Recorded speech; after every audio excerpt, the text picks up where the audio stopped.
Okay, so today I'm going to introduce this letter, and you're going to do some analysis, and I'll put the assignment up on the board here in just a few minutes. It's going to be due Monday morning. So you'll have, quite a bit of time to get this done, right? Anyway, this letter, like I said, was sent to me by a colleague. She posted me in it, tagged me in a post that she put it up, and I read it this morning with my coffee. So I thought, gotta do this. All right, gotta put this one up there because this is great for analysis. It really is. All right, and it's an open letter to Judge Amy Coney Barrett. Now you know who she is. You've heard her name. Some of you don't know who she is. She is the woman who is been nominated for the Supreme Court position to replace Justice Ginsburg. Of course, there's a lot of controversy about her, being nominated and all that kind of stuff. And this week, there have been hearings going on. And remember, this was written on the 10th, which was last week. So it was before the hearings actually started. The hearings, I think, end either today or tomorrow. I don't remember. It's either today's the last day or tomorrow's the last day. Anyway, and then the committee will decide whether or not to, push forward her nomination. And if they decide that they will, which they probably will, it'll go out to the full Senate and all that kind of stuff. So it's very likely that she'll be the next Supreme Court justice. Now, having said that, this is a letter from your Notre Dame colleagues. So she went to Notre Dame, right?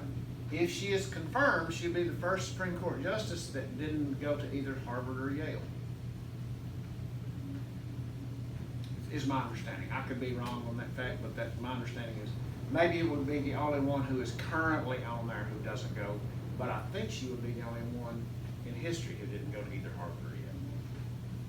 I don't know. You can check my facts on that because I'm not real sure about that. But anyway, she would currently be the only justice if she goes home.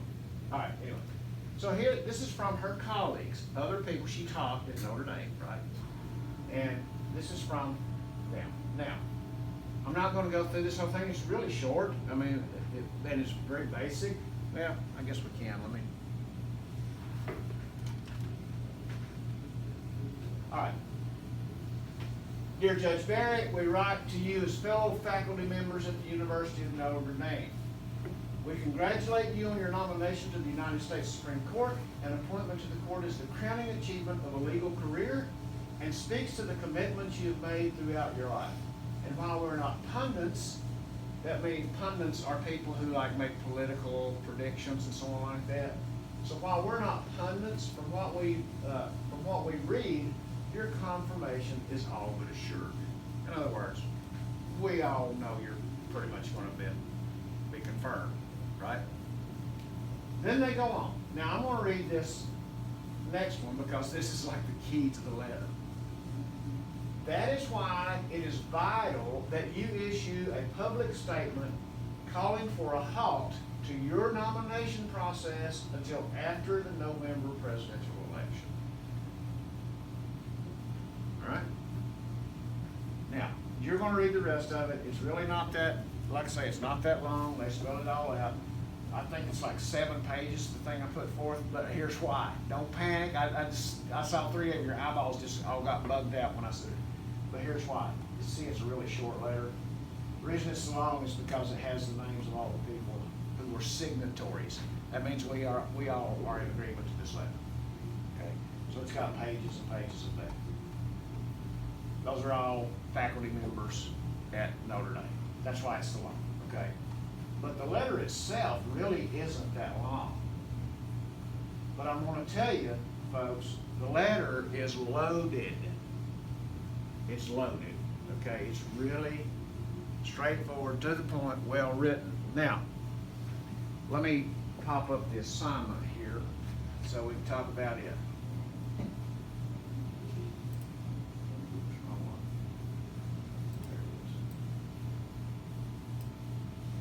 Right? Now, here's what I'm wanting you to do, and I'm going to explain this just a little bit. It's pretty straightforward, but it might need a little explanation, all right? So you'll read the letter, and then you're going to compose a document, a Google Doc, right? So you can upload for your assignment. Everybody knows how to do the first thing I want you to do is soapstone. Detailed. Okay? And for the speaker, who is the speaker? Right? I'm going to help you with that one because it's probably the first time you've done this. It's the whole group is the speaker. We don't know who actually wrote the letter, but the speaker is the group, the faculty members. Okay, so I'm going to help you with that. Now, that's worth 30 points because each element, there are 6 elements in soapstone, and each element is worth 5 points. So that's worth a total of 30 points. Then I'm going to have you identify appeals, 2 examples of each. Okay? And they don't have to be in this order, but I want it labeled. Okay? It would really work for me when I'm reading them is if you have logic / reason. And then under that you have 2 examples of appeals to logic and reason. All right? So please label them as you're putting them in your document so it makes it simple for me to see that you understand. Does that make, it helps you keep it, and it helps me so I can see what you're doing. So appeals to logic and reason. I want 2 examples of appeals to emotions. Okay? And who's the audience of this letter? I'm giving you some soapstone now, right? Who is the audience? Well, this audience, now listen very closely. We have a primary audience and we have a secondary audience. Who's the primary audience? And you would want to put this in your soapstone. Primary, number 1, who's the primary audience?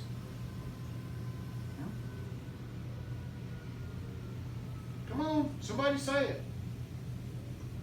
I'm definitely going to have to bring the cup with the chips down here. I'm going to have to bring it. I may have it with me. I may have brought it. Let's see. Oh, there it is. Ha. I thought I brought it with me. I don't have seat numbers on here yet, so I'm just going to let you know I'm not going to use it yet. But from now on, I'm going to put seat numbers on all these seats. And when I ask a question, I'll just pull out a chip, and whoever seat number that is, you will be the one who answers. Okay? So I'm going to help you out here. Who is the audience? Primarily, it is Judge Barrett. It's an open letter to Judge Barrett, right? She's the primary audience. Who's the secondary audience?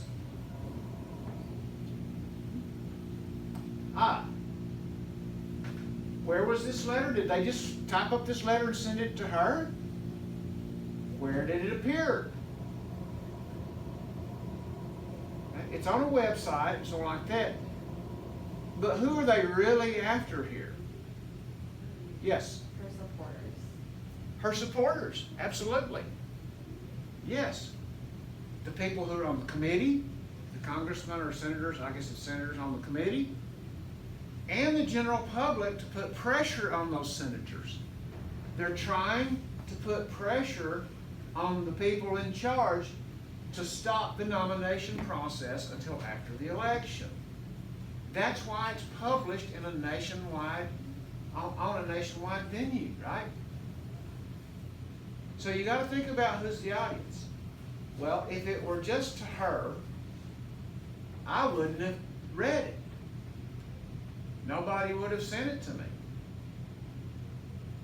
It's out there to put public pressure on the senators to stop this thing. That's why it's called an open letter. Okay? Now, so, let's go back. The appeals, 2 of each, labeled, please. Logic and reason, emotions, and ethos, which is we're focusing on the reliability or character of the speaker. That one is really easy in a way. I'm not going to give it away. I just want to see what you can come up with. Okay? And then, well, that's all we're going to do on this one. We're going to follow that up next week. Your Monday's assignment for Tuesday will be to do a preach reaction to this letter. Okay? I'm not gonna post it till Monday, but all right. And here's the link to the original letter if you want to see it, but I just copied it and pasted it into a PDF so I could upload it. All right. Are we clear here? What do I need to clear up here? Yes, ma'am. For the appeals, do we like quote from the Yes. letter? Yeah, you will need, that's a good question, thank you. What I normally ask for is a quotation from the text, that shows that this is a certain type of appeal. Now, listen, and that's good, I'm glad you brought that up, okay, because I've always done this in the past and I just haven't this year yet, because whatever, because we're all nuts, but anyway. When you're doing quotes for things like this, I don't need to see 3 lines of a quote. You with me? Keep it down to, 5 or 10 words. And you can use ellipses, all right? You know what ellipses are, right?